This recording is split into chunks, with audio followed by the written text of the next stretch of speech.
வணக்கம், welcome to உலக தமிழா. இன்றைக்கி நம்ம ஒரு மில்லட் ரெசிபி தாங்க பார்க்க போகிறோம். அதுவும் மில்லட்டில் ஸ்வீட் ரெசிபி.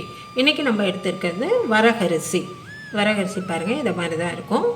இதில் இப்போ நம்ம கல்கண்டு பாத் செய்ய போகிறோம். கல்கண்டு பாத்னால் வேறு ஒன்றும் இல்லைங்க, கல்கண்டு சாதம் தான். எப்படி செய்யுதுன்னு பார்க்கலாங்களா? கல்கண்டு பாத் செய்யறதுக்கு இப்போ நான் அரை கப்பு வரகரிசி எடுத்துருக்கேங்க. இதை பவுலில் சேர்த்துக்கலாம். அதை நல்லா அலசிட்டு, ஏன்னா மேலே வந்து இதெல்லாம் இருக்கும், உண்மையெல்லாம் இருக்கும். அது நல்லா அலசிட்டு அதுக்கப்புறமா நம்ம கல்கண்டு பாத் செய்ய ஆரம்பிச்சிடலாம். இப்போ குக்கர் வச்சுருக்கேங்க. குக்கரில் 1.5 கப்பு பால் சேர்த்துக்கலாம். பாலில் வேக வைக்கும் போது தான் அது நல்லா டேஸ்ட்டாக இருக்கும். நீங்கள் கொஞ்சம் தண்ணி கூட சேர்த்துக்கலாம், கூட வேணாம். நல்ல திக்கான பால் எடுத்திருக்கேன். அந்த ஏற்கனவே காய்ச்சி ஆறின பால் தான், ஆனால் இது நல்லா நுரக்கட்டி வரட்டும். இப்போ நல்லா கொதி வருது பாருங்கள். இந்த ஸ்டேஜில் ஸ்டவ்வை வந்து ஸ்லோ பண்ணிவிட்டு இப்போ நம்ம ஆல்ரெடி கழுவி வச்சுருந்த வரகரிசி இதை சேர்த்துக்கலாம்.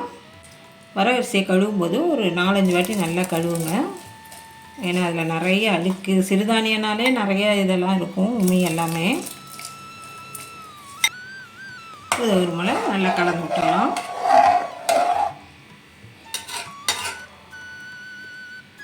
குக்கர் மூடி போட்டு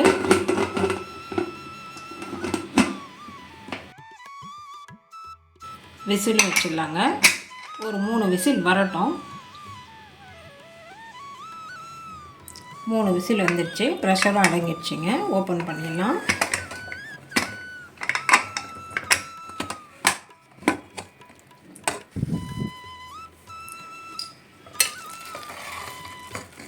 நல்லா வெந்து வந்திருக்கு.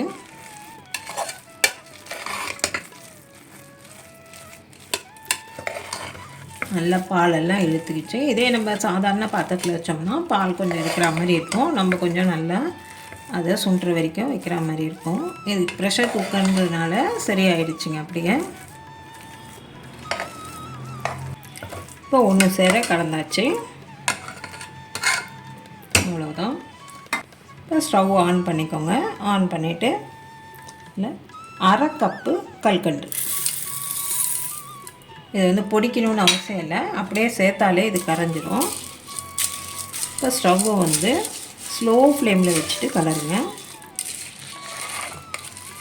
இப்போ இந்த வரகரிசியில் பார்த்திங்கன்னா நிறைய நன்மைகள் இருக்குது. இதில் நிறைய குட் குவாலிட்டிஸ் இருக்குதுங்க. இது ஒரு சிறுதானிய வகையை சேர்ந்ததுன்றது எல்லாருக்குமே தெரியும்.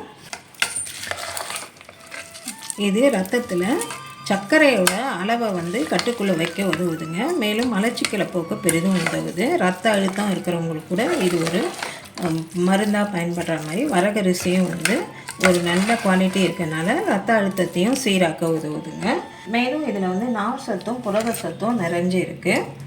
நிறையவே இருக்கிறதுனால உங்களுக்கு மலச்சிக்கல்லேருந்து பெரிதும் உதவி புரியுது. மலச்சிக்கல் ஏற்படாமல் இருக்கிறதுக்கு. உடல் எடையை குறைக்கணுன்றவங்க இதை சாப்பிட்டாங்கன்னா, அதாவது வந்து கண்டினியூஸாக சாப்பிடணுங்க. சாப்பிடும்போது உடல் எடையை குறைய வைக்கவும் வரகரிசி பெரிதும் பயன்படுது.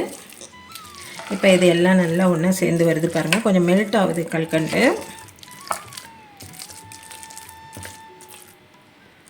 கொஞ்சம் நேரம் இருக்கட்டும்.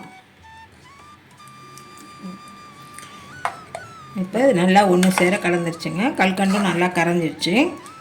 இப்போ இதில் வந்து நான் 1/2 கப்பு பால் சேர்த்துருக்கேன். பால் சேர்த்த கிளிப்பிங்ஸ் வந்து மிஸ் ஆகிடுச்சு, உங்களுக்கு எடுக்க முடியல என்னால். நீங்கள் அந்த மாதிரி கெட்டியாக இருந்ததுன்னா பாலோ இல்லை தண்ணியோ ஏதோ சேர்த்துக்கோங்க. கொஞ்சம் சூடு பண்ணி சேர்த்துக்கோங்க, அவ்வளோதான். இப்போ இது நல்லா தளன்னு இருக்குது. இப்படி தான் இருக்கணும். நேரம் ஆக ஆக இது கொஞ்சம் கெட்டிப்பட்டுடும். இதில் இப்போ நான் வந்து ரொம்ப ஒயிட்டாக இருக்குது, கொஞ்சம் கலருக்காகவும் கொஞ்சம் டேஸ்ட்டுக்காகவும் பாதாம் பவுடர் யூஸ் பண்ணியிருக்கேன். இது வந்து சாதாரணமாக கடையில் வைக்கிற பாதாம் பவுடர் தான். நீங்கள் பாதாமாக அரைச்சிட்டு கூட இதில் சேர்த்துக்கலாம். இல்லை குங்குமப்பூ சேர்த்திங்கன்னா அந்த லைட் எல்லோயிஷ் கலர் வந்துடும் உங்களுக்கு.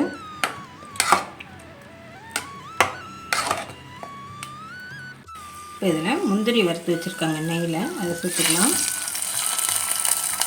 நீங்கள் இது கூட பாதாம் எல்லாமே சேர்த்துக்கலாம். நான் வெறும் முந்திரி தான் சேர்த்துருக்கேன். இப்போ இது ஃப்ளேவருக்காக ஏலக்காய் தூள் சேர்த்துக்கிறேன். நீங்கள் குங்குமப்பூ சேர்த்துக்கிறதால சேர்த்துக்கலாம். அவ்வளோதான். இப்போ நமக்கு ரொம்ப ரொம்ப சுவையான வரகரிசி கல்கண்டு பாத் ரெடி. வரகரிசி கல்கண்டு பாத் சூப்பராக ரெடி ஆயிடுச்சுங்க. நீங்களும் உங்கள் வீட்டில் இதே மாதிரி செஞ்சு பார்த்துட்டு உங்கள் கருத்துக்களை எங்களுக்கு தெரியப்படுத்துங்க. இந்த வீடியோ பிடிச்சிருந்தா வீடியோக்கு ஒரு லைக் கொடுத்துட்டு அப்படியே உலக தமிழா சேனலை சப்ஸ்கிரைப் பண்ணி வச்சுக்கோங்க. தேங்க்யூ.